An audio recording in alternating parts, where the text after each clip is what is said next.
নমস্কার বন্ধুরা, আমি প্রীতি। জলছবি গল্পের আসরে আপনাদের সকলকে স্বাগত জানাই।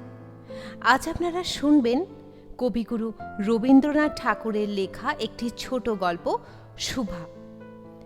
তার আগে জলছবি চ্যানেলটিকে যারা এখনও সাবস্ক্রাইব করেননি তারা দয়া করে সাবস্ক্রাইব করে দেবেন, এবং আমার গল্প পাঠ যদি আপনাদের ভালো লেগে থাকে তাহলে অবশ্যই একটা লাইক এবং কমেন্ট করে জানাবেন।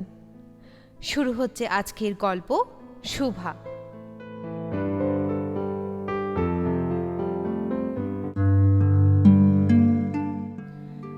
মেয়েটির নাম যখন সুভাষিনী রাখা হইয়াছিল তখন কে জানিত সে বোবা হইবে। তাহার দুটি বড় বোনকে সুকেশিনী ও সুহাসিনী নাম দেওয়া হয়েছিল। তাই মিলের অনুরোধে তাহার বাপ ছোট মেয়েটির নাম সুভাষিনী রাখে। এখন সকলে তাহাকে সংক্ষেপে শুভা বলে। দস্তুর মতো অনুসন্ধান ও অর্থব্যয় বড় দুটি মেয়ের বিবাহ হইয়া গেছে। এখন ছোটটি পিতামাতার নীরব হৃদয় ভারের মতো বিরাজ করিতেছে। যে কথা কয় না সে যে অনুভব করে ইহা সকলের মনে হয় না। এই জন্য তাহার সাক্ষাতেই সকলে তাহার ভবিষ্যৎ সম্বন্ধে দুশ্চিন্তা প্রকাশ করিত। সে যে বিধাতার অভিশাপ স্বরূপে তাহার পিতৃগৃহে আসিয়া জন্মগ্রহণ করিয়াছে এ কথা সে শিশুকাল হইতেই বুঝিয়া লইয়াছিল। তাহার ফল এই হইয়াছিল, সাধারণের দৃষ্টিপথ হইতে সে আপনাকে গোপন করিয়া রাখিতে সর্বদাই চেষ্টা করিত। মনে করিত আমাকে সবাই ভুলিলে বাঁচি, কিন্তু বেদনা কি কেহ কখনো ভোলে? পিতামাতার মনে সে সর্বদাই জাগরুক ছিল। বিশেষত তাহার মা তাহাকে নিজের একটা ত্রুটি স্বরূপ দেখিতেন। কেননা মাতা পুত্র অপেক্ষা কন্যাকে নিজের অংশরূপে দেখেন। কন্যার কোনো অসম্পূর্ণতা দেখিলে সেটা যেন বিশেষরূপে নিজের লজ্জার কারণ বলিয়া মনে করেন। বরঞ্চ কন্যার পিতা বাণীকণ্ঠ শুভাকে তাহার অন্য মেয়েদের অপেক্ষা যেন একটু বেশি ভালোবাসিতেন, কিন্তু মাতা তাহাকে নিজের গর্ভের কলঙ্ক জ্ঞান করিয়া তাহার প্রতি বড় বিরক্ত ছিলেন। শুভার কথা ছিল না, কিন্তু তাহার সুদীর্ঘ পল্লব বিশিষ্ট বড় বড় দুটি কালো চোখ ছিল, এবং তাহার ওষ্ঠাধর ভাবের আভাস মাত্রে কচি কিশলয়ের মতো কাঁপিয়া উঠিত। কথায় আমরা যে ভাব প্রকাশ করি সেটা আমাদিগকে অনেকটা নিজের চেষ্টায় গড়িয়া লইতে হয়, কতকটা তর্জমা করার মতো। সকল সময় ঠিক হয় না, ক্ষমতা অভাবে অনেক সময় ভুলও হয়, কিন্তু কালো চোখকে কিছু তর্জমা করিতে হয় না। মন আপনি তাহার উপরে ছায়া ফেলে, ভাব আপনি তাহার উপরে কখনো প্রসারিত কখনো মুদ্রিত হয়, কখনো উজ্জ্বলভাবে জ্বলিয়া ওঠে, কখনো ম্লানভাবে নিবিয়া আসে, কখনো অস্তমান চন্দ্রের মতো অনিমেষভাবে চাহিয়া থাকে, কখনো দ্রুত চঞ্চল বিদ্যুতের মতো দিক বিদিকে ঠিকরিয়া ওঠে। মুখের ভাব বই, আজন্মকাল যাহার অন্য ভাষা নাই তাহার চোখের ভাষা অসীম উদার এবং অতল স্পর্শ গভীর, অনেকটা স্বচ্ছ আকাশের মতো উদয়াস্ত এবং ছায়ালোকের নিস্তব্ধ রঙ্গভূমি। এই বাক্যহীন মনুষ্যের মধ্যে বৃহৎ প্রকৃতির মতো একটা বিজন মহত্ব আছে। এই জন্য সাধারণ বালক বালিকারা তাহাকে এক প্রকার ভয় করিত, তাহার সহিত খেলা করিত না। সে নির্জন দ্বীপ্রহরের মতো শব্দহীন এবং সঙ্গীহীন। গ্রামের নাম চণ্ডীপুর। নদীটি বাংলাদেশের একটি ছোট নদী, গৃহস্থ ঘরের মেয়েটির মতো। বহুদূর পর্যন্ত তাহার প্রসার নহে। নিরলসা তন্বী নদীটি আপন কুল রক্ষা করিয়া কাজ করিয়া যায়। দুই ধারের গ্রামের সকলেরই সঙ্গে তাহার যেন একটা না একটা সম্পর্ক আছে। দুই ধারে লোকালয় এবং তরু ছায়া ঘন উচ্চতট। নিম্নতল দিয়া গ্রামলক্ষ্মী স্রোতস্বিনী আত্মবিস্মৃত দ্রুত পদক্ষেপে প্রফুল্ল হৃদয় আপনার অসংখ্য কল্যাণ কার্যে চলিয়াছে। বাণীকণ্ঠের ঘর নদীর একেবারে উপরে। তাহার বাঁখারির বেড়া, ৮ চালা, গোয়াল ঘর, ঢেকিশালা, খড়ের স্তূপ, তেঁতুলতলা, আম কাঁঠাল এবং কলার বাগান নৌকাবাহী মাত্রেরই দৃষ্টি আকর্ষণ করে। এই গার্হস্থ সচ্ছলতার মধ্যে বোবা মেয়েটি কাহারও নজরে পড়ে কিনা জানি না, কিন্তু কাজকর্মে যখনই অবসর পায় তখনই সে এই নদী তীরে আসিয়া বসে। প্রকৃতি যেন তাহার ভাষার অভাব পূরণ করিয়া দেয়, যেন তাহার হইয়া কথা কয়। নদীর কলধ্বনি, লোকের কোলাহল, মাঝির গান, পাখির ডাক, তরুর মর্মর সমস্ত মিশিয়া চারিদিকের চলাফেরা আন্দোলন কম্পনের সহিত এক হইয়া সমুদ্রের তরঙ্গ রাশির ন্যায় বালিকার চির নিস্তব্ধ হৃদয় উপকূলের নিকটে আসিয়া ভাঙিয়া ভাঙিয়া পড়ে। প্রকৃতির এই বিবিধ শব্দ এবং বিচিত্র গতি, ইহাও বোবার ভাষা। বড় বড় চক্ষুপল্লব বিশিষ্ট শুভার যে ভাষা, তাহারই একটা বিশ্বব্যাপী বিস্তার। ঝিল্লির অপূর্ণ তৃণভূমি হইতে শব্দাতীত নক্ষত্রলোক পর্যন্ত কেবল ইঙ্গিত, ভঙ্গি, সঙ্গীত, ক্রন্দন এবং দীর্ঘ নিঃশ্বাস। মধ্যাহ্নে যখন মাঝিরা জেলেরা খাইতে যাইত, গৃহস্থেরা ঘুমাইত, পাখিরা ডাকিত না, খেয়া নৌকা বন্ধ থাকিত, স্বজন জগৎ সমস্ত কাজকর্মের মাঝখানে সহসা থামিয়া গিয়া ভয়ানক বিজন মূর্তি ধারণ করিত, তখন রুদ্র মহাকাশের তলে কেবল একটি বোবা প্রকৃতি এবং একটি বোবা মেয়ে মুখোমুখি চুপ করিয়া বসিয়া থাকিত, একজন সুবিস্তীর্ণ রৌদ্রে আর একজন ক্ষুদ্র তরুর ছায়ায়। শুভার যে গুটিকত কন্দরঙ্গ বন্ধুর দল ছিল না তাহা নহে, গোয়ালের 2টি গাভী, তাহাদের নাম সর্বশী ও পাঙ্গুলি। সে নাম বালিকার মুখে তাহারা কখনো শুনে নাই, কিন্তু তাহার পদশব্দ তাহারা চিনিত। তাহার কথাহীন একটা করুণ সুর ছিল, তাহার মর্ম তাহারা ভাষার অপেক্ষা সহজে বুঝিত। শুভা কখন তাহাদের আদর করিতেছে, কখন ভৎসনা করিতেছে, কখন মিনতি করিতেছে, তাহা তাহারা মানুষের অপেক্ষা ভালো বুঝিতে পারিত। শোভা গোয়ালে ঢুকিয়া 2 বাহুর দ্বারা সর্বশীর গ্রীবা বেষ্টন করিয়া তাহার কানের কাছে আপনার গণ্ডদেশ ঘর্ষণ করিত এবং পাঙ্গুলি স্নিগ্ধ দৃষ্টিতে তাহার প্রতি নিরীক্ষণ করিয়া তাহার গা চাটিত। বালিকা দিনের মধ্যে নিয়মিত 3 বার করিয়া গোয়াল ঘরে যাইত, তাহা ছাড়া অনিয়মিত আগমনও ছিল। গৃহে যেদিন কোনো কঠিন কথা শুনিত, সেদিন সে অসময় তাহার এই মুখ বন্ধু দুটির কাছে আসিত। তাহার সহিষ্ণুতা পরিপূর্ণ বিষাদশান্ত দৃষ্টিপাত হইতে তাহারা কি একটা অন্ধ অনুমান শক্তির দ্বারা বালিকার মর্মবেদনা যেন বুঝিতে পারিত এবং শুভার গা ঘেঁষিয়া আসিয়া অল্পে অল্পে তাহার বাহুতে শিং ঘষিয়া ঘষিয়া তাহাকে নির্বাক ব্যাকুলতার সহিত সান্ত্বনা দিতে চেষ্টা করিত। ইহারা ছাড়া ছাগল এবং বিড়াল শাবকও ছিল, কিন্তু তাহাদের সহিত শুভার এরূপ সমকক্ষভাবে মৈত্রী ছিল না। তথাপি তাহারা যথেষ্ট আনুগত্য প্রকাশ করিত। বিড়াল শিশুটি দিনে এবং রাত্রে যখন তখন শুভার গরম কোলটি নিঃসংকোচে অধিকার করিয়া সুখ নিদ্রার আয়োজন করিত এবং শুভা তাহার গ্রীবা ও পৃষ্ঠে কোমল অঙ্গুলি বুলাইয়া দিলে যে তাহার নিদ্রাকর্ষণের বিশেষ সহায়তা হয়, ইঙ্গিতে এরূপ অভিপ্রায়ও প্রকাশ করিত। উন্নত শ্রেণীর জীবের মধ্যে শুভার আরও একটি সঙ্গী জুটিয়াছিল, কিন্তু তাহার সহিত বালিকার ঠিক কিরূপ সম্পর্ক ছিল তাহার নির্ণয় করা কঠিন, কারণ সে ভাষা বিশিষ্ট জীব, সুতরাং উভয়ের মধ্যে সমভাষা ছিল না। গোসাইদের ছোট ছেলেটি, তাহার নাম প্রতাপ, লোকটি নিতান্ত অকর্মণ্য।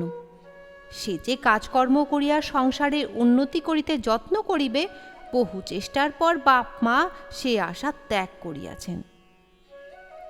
অকর্মণ্য লোকের একটা সুবিধা এই যে আত্মীয় লোকেরা তাহাদের উপরে বিরক্ত হয় বটে, কিন্তু প্রায় তাহারা নিঃসম্পর্ক লোকদের প্রিয় পাত্র হয়, কারণ কোনো কার্যে আবদ্ধ না থাকাতে তাহারা সরকারি সম্পত্তি হইয়া দাঁড়ায়। শহরে যেমন এক আধটা গৃহ সম্পর্কহীন সরকারি বাগান থাকা আবশ্যক, তেমনি গ্রামে 2-4টা অকর্মণ্য সরকারি লোক থাকার বিশেষ প্রয়োজন। কাজে কর্মে আমোদে অবসরে যেখানে একটা লোক কম পড়ে, সেখানেই তাহাদিগকে হাতের কাছে পাওয়া যায়। প্রতাপের প্রধান শখ ছিপ ফেলিয়া মাছ ধরা। ইহাতে অনেকটা সময় সহজে কাটানো যায়। অপরাহ্নে নদী তীরে ইহাকে প্রায় এই কাজে নিযুক্ত দেখা যাইত, এবং এই উপলক্ষে সুভার সহিত তাহার প্রায় সাক্ষাৎ হইত। যে কোনো কাজেই নিযুক্ত থাক, একটা সঙ্গী পাইলে প্রতাপ থাকে ভালো। মাছ ধরার সময় বাক্যহীন সঙ্গী সর্বাপেক্ষা শ্রেষ্ঠ। এই জন্য প্রতাপ সুভার মর্যাদা বুঝিত। এই জন্য সকলেই সুভাকে সুভা বলিত। প্রতাপ আরও একটু অতিরিক্ত আদর সংযোগ করিয়া সুভাকে সু বলিয়া ডাকিত। সুভা তেঁতুল তলায় বসিয়া থাকিত এবং প্রতাপ অনতি দূরে মাটিতে ছিপ ফেলিয়া জলের দিকে চাহিয়া থাকিত। প্রতাপের একটি করিয়া পান বরাদ্দ ছিল। সুভা তাহা নিজে সাজিয়া আনিত এবং বোধ করি অনেকক্ষণ বসিয়া বসিয়া চাহিয়া চাহিয়া ইচ্ছা করিত প্রতাপের কোনো একটা বিশেষ সাহায্য করিতে, একটা কোনো কাজে লাগিতে, কোনো মতে জানাইয়া দিতে যে এই পৃথিবীতে সেও একজন কম প্রয়োজনীয় লোক নহে। কিন্তু কিছুই করিবার ছিল না। তখন সে মনে মনে বিধাতার কাছে অলৌকিক ক্ষমতা প্রার্থনা করিত। মন্ত্রবলে সহসা এমন একটা আশ্চর্য কাণ্ড ঘটাইতে ইচ্ছা করিত, যাহা দেখিয়া প্রতাপ আশ্চর্য হইয়া যাইত। বলিত, তাই তো, আমাদের সুবির যে এত ক্ষমতা তাহা তো জানিতাম না। মনে করো সুভা যদি জলকুমারী হইত, আস্তে আস্তে জল হইতে উঠিয়া একটা সাপের মাথার মণি ঘাটে রাখিয়া যাইত।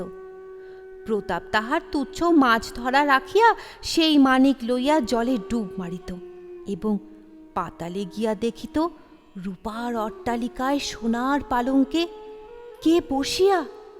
আমাদের বাণীকণ্ঠের ঘরের সেই বোবা মেয়ে সু, আমাদের সু, সেই মণিদীপ্ত গভীর নিস্তব্ধ পাতালপুরীর একমাত্র রাজকন্যা। তাহা কি হইতে পারিত না? তাহা কি এতই অসম্ভব? আসলে কিছুই অসম্ভব নয়, কিন্তু তবুও সু প্রজাশূন্য পাতালের রাজবংশে না জন্মিয়া বাণীকণ্ঠের ঘরে আসিয়া জন্মিয়াছে এবং গোসাইদের ছেলে প্রতাপকে কিছুতেই আশ্চর্য করিতে পারিতেছে না। সুভার বয়স ক্রমেই বাড়িয়া উঠিতেছে। ক্রমে সে যেন আপনাকে আপনি অনুভব করিতে পারিতেছে, যেন কোনো একটা পূর্ণিমা তিথিতে কোনো একটা সমুদ্র হইতে একটা জোয়ারের স্রোত আসিয়া তাহার অন্তরাত্মাকে এক নূতন অনিবর্জনীয় চেতনা শক্তিতে পরিপূর্ণ করিয়া তুলিতেছে। সে আপনাকে আপনি দেখিতেছে, ভাবিতেছে, প্রশ্ন করিতেছে এবং বুঝিতে পারিতেছে না। গভীর পূর্ণিমা রাত্রে সে একদিন ধীরে শয়নগৃহের দ্বার খুলিয়া ভয়ে ভয়ে মুখ বাড়াইয়া বাহিরের দিকে চাহিয়া দেখে পূর্ণিমা প্রকৃতিও শোভার মতো একাকিনী সুপ্ত জগতের উপর জাগিয়া বসিয়া। যৌবনের রহস্যে পুলকে বিষাদে অসীম নির্জনতার একেবারে শেষ সীমা পর্যন্ত, এমনকি তাহা অতিক্রম করিয়াও থমথম করিতেছে, একটি কথা কহিতে পারিতেছে না। এই নিস্তব্ধ ব্যাকুল প্রকৃতির প্রান্তে একটি নিস্তব্ধ ব্যাকুল বালিকা দাঁড়াইয়া। এদিকে কন্যাভারগ্রস্ত পিতামাতা চিন্তিত হইয়া উঠিয়াছেন। লোকেও নিন্দা আরম্ভ করিয়াছে, এমনকি এক ঘরে করিবে এমন জনরব শোনা যায়। বাণীকণ্ঠের সচ্ছল অবস্থা, 2 বেলাই মাছ ভাত খায়, এজন্য তাহার শত্রু ছিল। স্ত্রী পুরুষে বিস্তর পরামর্শ হইল। কিছুদিনের মতো বাণী বিদেশে গেল। অবশেষে ফিরিয়া আসিয়া কহিল, চলো, কলিকাতায় চলো। বিদেশ যাত্রার উদ্যোগ হইতে লাগিল। কুয়াশা ঢাকা প্রভাতের মতো সুভার সমস্ত হৃদয় অশ্রু বাষ্পে একেবারে ভরিয়া গেল। একটা অনির্দিষ্ট আশঙ্কা বশে সে কিছুদিন হইতে ক্রমাগত নির্বাক জন্তুর মতো তাহার বাপ মায়ের সঙ্গে সঙ্গে ফিরিত। ডাগর চক্ষু মেলিয়া তাহাদের মুখের দিকে চাহিয়া কি একটা বুঝিতে চেষ্টা করিত, কিন্তু তাহারা কিছু বুঝাইয়া বলিতেন না।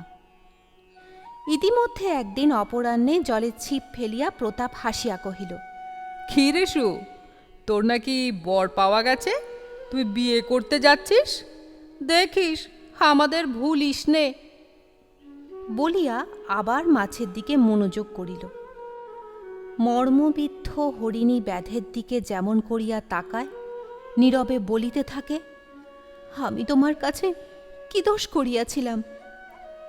শুভা তেমনই করিয়া প্রতাপের দিকে চাহিল। সেদিন গাছের তলায় আর বসিল না।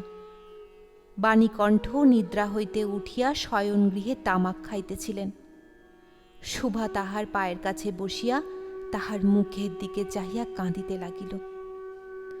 অবশেষে তাহাকে সান্ত্বনা দিতে গিয়া বাণীকণ্ঠের শুষ্ক কপলে অশ্রু গড়াইয়া পড়িল। কাল কলিকাতায় যাইবার দিন স্থির হইয়াছে। শুভা গোয়াল ঘরে তাহার বাল্য সখীদের কাছে বিদায় লইতে গেল। তাহাদিগকে সহস্তে খাওয়াইয়া গলা ধরিয়া একবার 2 চোখে যত পারে কথা ভরিয়া তাহাদের মুখের দিকে চাহিল। 2 নেত্রপল্লব হইতে টপ টপ করিয়া অশ্রুজল পড়িতে লাগিল। সেদিন শুক্ল দ্বাদশীর রাত্রি। শুভা শয়নগৃহ হইতে বাহির হইয়া তাহার সেই চিরপরিচিত নদী তটে শস্পসজ্জায় লুটাইয়া পড়িল, যেন ধরণীকে, এই প্রকাণ্ড মুখ মানব মাতাকে 2 বাহুতে ধরিয়া বলিতে চাহে, তুমি আমাকে যাইতে দিও না মা, আমার মতো 2টি বাহু বাড়াইয়া তুমি আমাকে ধরিয়া রাখো। কলিকাতার এক বাসায় শুভার মা একদিন শুভাকে খুব করিয়া সাজাইয়া দিলেন। আঁটিয়া চুল বাঁধিয়া, খোপায় জরির ফিতা দিয়া, অলঙ্কারে আচ্ছন্ন করিয়া তাহার স্বাভাবিক শ্রী যথাসাধ্য বিলুপ্ত করিয়া দিলেন। শুভার 2 চক্ষু দিয়া অশ্রু পড়িতেছে। পাছে চোখ ফুলিয়া খারাপ দেখিতে হয়, এজন্য তাহার মাতা তাহাকে বিস্তর ভৎসনা করিলেন, কিন্তু অশ্রুজল ভৎসনা মানিল না। বন্ধু সঙ্গে বর স্বয়ং কনে দেখিতে আসিলেন। কন্যার মা বাপ চিন্তিত শঙ্কিত শশব ব্যস্ত হইয়া উঠিলেন, যেন দেবতা স্বয়ং নিজের বলির পশু বাছিয়া লইতে আসিয়াছেন। মা নেপথ্য হইতে বিস্তর তর্জন গর্জন শাসন করিয়া বালিকার অশ্রুস্রোত দ্বিগুণ বাড়াইয়া পরীক্ষকের সম্মুখে পাঠাইলেন। পরীক্ষক অনেকক্ষণ নিরীক্ষণ করিয়া বলিলেন, মন্দ নহে। বিশেষত বালিকার ক্রন্দন দেখিয়া বুঝিলেন ইহার হৃদয় আছে, এবং হিসাব করিয়া দেখিলেন যে হৃদয় আজ বাপ মায়ের বিচ্ছেদ সম্ভাবনায় ব্যথিত হইয়া উঠিয়াছে, সেই হৃদয় আজ বাদে কাল আমারই ব্যবহারে লাগিতে পারিবে। শুক্তির মুক্তার ন্যায় বালিকার অশ্রুজ্জল কেবল বালিকার মূল্য বাড়াইয়া দিল। তাহার হইয়া আর কোনো কথা বলিল না। পঞ্জিকা মিলাইয়া খুব একটা শুভ লগ্নে বিবাহ হইয়া গেল। বোবা মেয়েকে পরের হস্তে সমর্পণ করিয়া বাপ মা দেশে চলিয়া গেল। তাহাদের জাতি ও পরকাল রক্ষা হইল। বর পশ্চিমে কাজ করে। বিবাহের অনতিবিলম্বে স্ত্রীকে পশ্চিমে লইয়া গেল। সপ্তাহ খানিকের মধ্যে সকলেই বুঝিল নববধূ বোবা।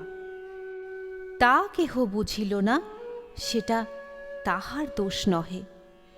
সে কাহাকেও প্রতারণা করে নাই। তাহার দুটি চক্ষু সকল কথাই বলিয়াছিল, কিন্তু কেহ তা বুঝিতে পারে নাই। সে চারিদিকে চায়, ভাষা পায় না। যাহারা বোবার ভাষা বুঝিত, সেই আজন্ম পরিচিত মুখগুলি দেখিতে পায় না। বালিকার চির নীরব হৃদয়ের মধ্যে একটা অসীম অব্যক্ত ক্রন্দন বাজিতে লাগিল। অন্তর্যামী ছাড়া আর কেহ তাহা শুনিতে পাইল না। এবার তাহার স্বামী চক্ষু এবং কর্ণেন্দ্রিয়ের দ্বারা পরীক্ষা করিয়া এক ভাষা বিশিষ্ট কন্যা বিবাহ করিয়া আনিল।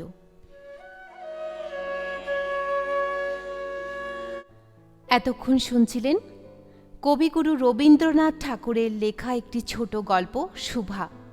আশা করি গল্পটি সকলের খুব ভালো লেগেছে। নতুন গল্প নিয়ে খুব তাড়াতাড়ি আবার হাজির হব। ততক্ষণ সবাই ভালো থাকবেন, সুস্থ থাকবেন। ধন্যবাদ।